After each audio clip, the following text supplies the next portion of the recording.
Eh bien, vous voyez, ça faisait quelques jours qu'on n'avait pas eu d'annonce colossale, ça commençait à me manquer. Alors qu'on se posait la question de comment le constructeur autrichien KTM allait réorienter toute sa philosophie et sa politique en rachetant sa dette massive auprès du constructeur indien Bajaj, eh bien, Matti Goffin n'a pas tardé à faire une annonce fracassante et en dévoilant celle qui est sans aucun doute la moto la plus incroyable et extrême qu'il n'ait jamais réalisée avec la toute nouvelle KTM Super Duke 1390 RR, un véritable démon qui reprend cette double appellation, ce double R qui était si cher aux constructeurs depuis déjà plusieurs années, les 1290 étaient passés par là. Eh bien, c'est au tour du nouveau monstre autrichien de dévoiler toute sa fureur et vous allez voir, c'est une machine extrêmement intéressante sur toutes ses caractéristiques. On va en parler aujourd'hui. Bonjour à toutes et à tous, j'espère que vous allez bien. On est là pour une édition Breaking News de Moto Bistro, votre émission qui est consacrée à l'actualité du monde de la moto. Je reviens tout juste de l'essai de la BMW F450 GS à Aix-en-Provence dans le sud de la France.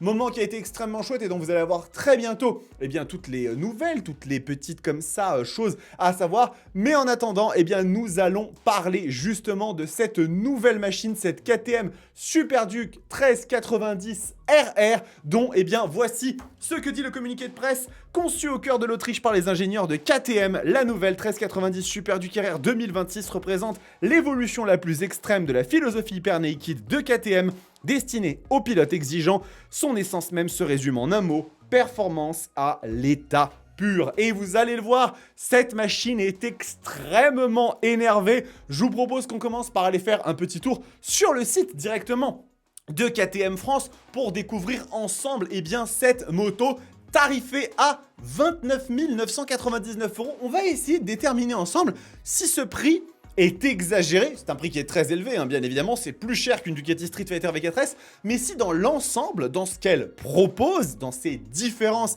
avec une Super Duke 1390 standard ou même Evo, est-ce que ça les vaut ou pas? C'est rigolo. Donc, alors, déjà, au niveau de l'esthétique, on va retrouver une Super Duke pur jus, avec, comme c'est souvent le cas avec l'esthétique RR, rajoute un peu plus de blanc et de différentes teintes de bleu. Vous le voyez, la machine a ici sur le cover, sur le réservoir, on a du blanc, à la différence de la Super Duke standard, que vous pouvez d'ailleurs retrouver juste ici. Je vous ai pris aussi les images, où là on était vraiment sur du pur orange et noir. Là, on va avoir quelque chose d'un petit peu plus bariolé, avec, comme je vous le disais, différentes touches de bleu qui sont assez souvent communes à la machine. Donc, au niveau de l'esthétique, ça reste une moto où on reprend les codes esthétiques qu'on connaissait déjà. D'ailleurs, regardez ici, elle a été prise en photo, je ne sais pas dans quel pays, mais pays nordique à mon avis, dans des petits fjords glacés. C'est très très très sympathique. Et donc, du coup, qu'est-ce qui va vraiment faire la différence sur cette moto par rapport à une Super Duke standard? Alors déjà,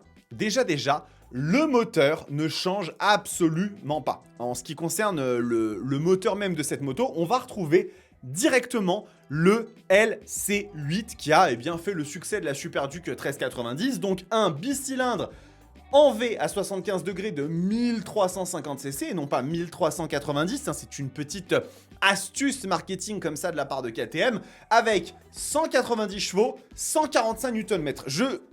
Je prends quand même 2 secondes parce que ça reste quand même quelque chose d'assez fou, parce que cette moto, en fait, ce qui est intéressant, c'est de se dire qu'on ne va pas nécessairement chercher la machine la plus puissante dans cette catégorie, puisque la Super Duke 1390 ne l'est pas, mais par contre, en termes d'ensemble, puissance et couple, là, ça commence à devenir extrêmement intéressant. Il y en a une autre un petit peu dans cet esprit-là, c'est la Kawasaki ZH2 qui fait 200 chevaux et 137 Nm.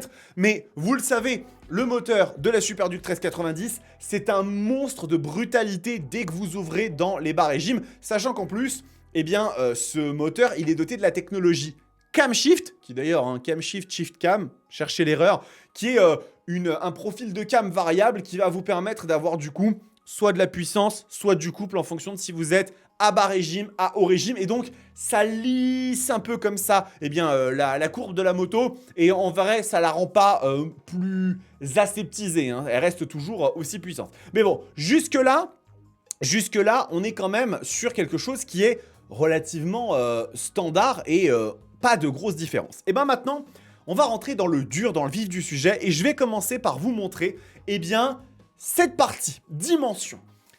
Voici le poids de la KTM Superduc 1390 RR, 189 kg sans le carburant. Donc 189 kg, si on veut se faire un peu une idée par rapport à une Superduc standard, Evo, hein, même avec les suspensions semi-actives, regardez, on est à 200 kg sans le carburant. Ce qui veut donc dire que cette moto, elle gagne pas moins de 11 kg sur la balance. Ça commence à faire énormément de poids gagné, sachant qu'on est à peu près à 12 kilos hein, en ce qui concerne le réservoir plein. Donc, on va avoir une machine qui va être à 200 kilos tout plein fait. Pour 190 chevaux, le rapport commence à être extrêmement énervé. Et alors, où est-ce que ça va se jouer, ce gain de poids? Eh bien, il se joue à plusieurs niveaux. Le premier d'entre eux, c'est au niveau des jantes, puisqu'on a ici sur cette machine des jantes forgées à 7 rayons. Chaussée de Michelin Power GP Hyper Sport, puisque pourquoi pas ne pas avoir les pneus qui sont légaux sur la route, mais qui sont les plus extrêmes possibles. N'allez pas rouler sur pluie avec ça, vous allez vous foutre au tas. Eh bien, ce gain-là, il est extrêmement intéressant parce que ils sont 1,5 kg plus légers que les autres éléments qu'on a sur la Superduc 1390, ce qui veut donc dire qu'il faut quand même aller chercher encore, bien évidemment, 7,5 kg, 8,5 kg.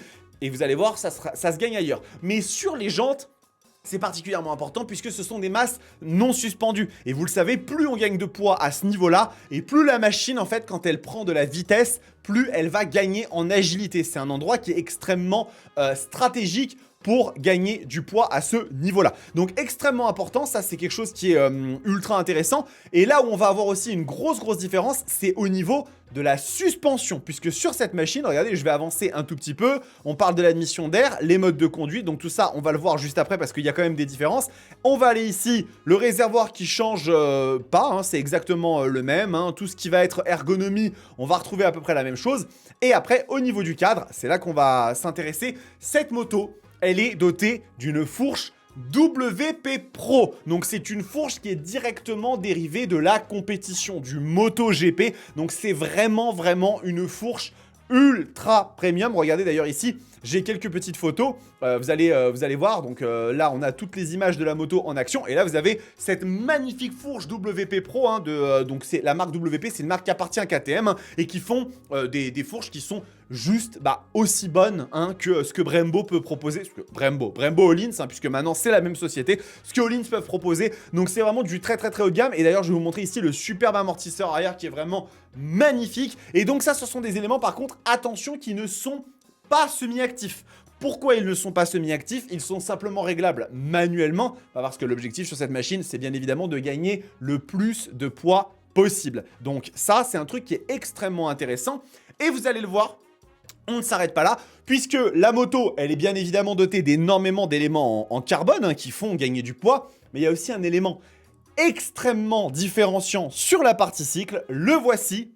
La KTM Superduc 1390 RR est donc dotée d'étriers Brembo iPure. C'est donc le premier maxi roadster chez Mattighofen à être doté des freins les plus puissants au monde aujourd'hui chez Brembo dans le grand public. Même si bien sûr hein, on a les fameux GP HY hein, qui existent sur la Panigale Superleggera Centenario, mais qui est vraiment une édition ultra limité, donc voilà. Et donc ces freins qui sont différents de ceux de la Superduc standard hein, puisque sur une Superduc standard on est sur des étriers Brembo Stylema. Donc on a un autre élément de différence hein, vous allez voir que mi bout à bout tout ça va être intéressant à analyser. Et du coup on a bien évidemment les refroidisseurs de freins en carbone qui sont directement adjoints. Vous avez sans doute dû le remarquer, la machine elle est également dotée d'un échappement Akrapovic de série, encore une chose qui est rajoutée par rapport à la version standard. Hein. Et après, là où ça va devenir intéressant, ça va être sur la partie technologie. Donc regardez un petit peu, on a sur cette moto un nouvel écran. Donc l'écran que je vous montre ici, mais pour avoir une vision plus claire, je vais aller sur la page de la 990 du Caire, où il est ici montré, c'est donc le nouvel écran de KTM, un 8,8 pouces magnifique, hein, ce qu'ils appellent en verre collé. Et donc cet écran, il va remplacer la dalle qu'on avait sur la SuperDuke 1390 standard et qui va rehausser le niveau de technologie de la machine et donc lui permettant d'être comme ça, eh ben, un cran au-dessus de la 1390, sachant qu'au niveau de l'assortiment électronique, il y a absolument tout ce que vous pourriez souhaiter sur la moto, hein, toutes les assistances sont là, mais petite chose intéressante à savoir, c'est que la moto, elle est dotée de base, d'origine, du Tech Pack. Vous n'allez pas avoir à le payer, hein, ce Tech Pack qui va être intégré directement à la machine, ce qui me semble quand même un peu logique si on veut faire une version ultra complète. Et petite mignardise supplémentaire, la moto est dotée d'un nouveau mode qui s'appelle le mode Beast, le mode bête. Et bien évidemment, la KTM SuperDuke, depuis son apparition, a toujours été surnommée The Beast, la bête. Donc c'est parfaitement adapté. Et donc vous vouliez libérer la bête, vous l'avez fait en faisant basculer la KTM 1390 SuperDuke RR dans un registre encore plus radical. Le Beast Mode incarne la SuperDuke RR dans toute sa démesure. Les distractions à l'écran sont réduites au strict minimum, ce qui veut dire que vous n'avez plus que la vitesse qui est affichée et le rapport.